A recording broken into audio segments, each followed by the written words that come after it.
আসসালামু আলাইকুম প্রিয় দর্শক, আমি এখানে দাঁড়িয়ে আছি যেখানে আপনারা দেখতে পাচ্ছেন এটাই হচ্ছে সেই নাজিবুর বাজার পাটের হাট, বাট এখন গুড়ের হাট হয়ে গেছে। কারণ এখানে আর কোনো পাট নেই। আমি প্রায় কি বলবো, প্রায় 1 ঘন্টা হলে দাঁড়িয়ে আছি, তারপরে কোনো পাটের কোনো পরিস্থিতি নাই। আমি গোটা হাট ঘুরেছি, তারপরে কোথাও পাট দেখতে পাই নাই, এখানে পাট নাই।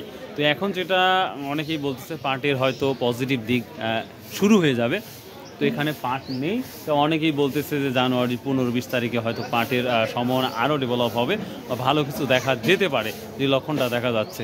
তো দেখি আমি আরও কিছু অনেক ভালো আছেন, আমি আরও একটু ওয়েট করব, তো দেখা যাক পাট আমি পাই কি না। যদি পাট এখানে আসে অবশ্যই তথ্যটা খুব দ্রুত দেওয়ার চেষ্টা করব। কিন্তু বর্তমান সময় আমরা কমন বাজার যদি চাই তাহলে হচ্ছে 3700 থেকে শুরু করে 3900 টাকা পর্যন্ত বাজার দেখা যাচ্ছে বিভিন্ন প্লেসে। বাট কিন্তু নর্মাল পাট যেটা আমরা থার্ড কোয়ালিটি, সেটা হচ্ছে 3400-3500 টাকা পর্যন্ত দেখা যাচ্ছে।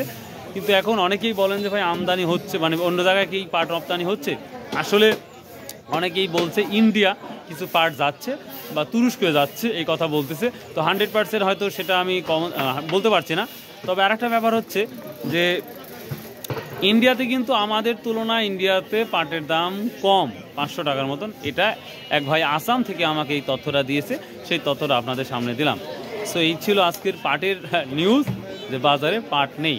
সো বাই, আল্লাহ হাফিজ, আসসালামু আলাইকুম রহমতুল্লাহ।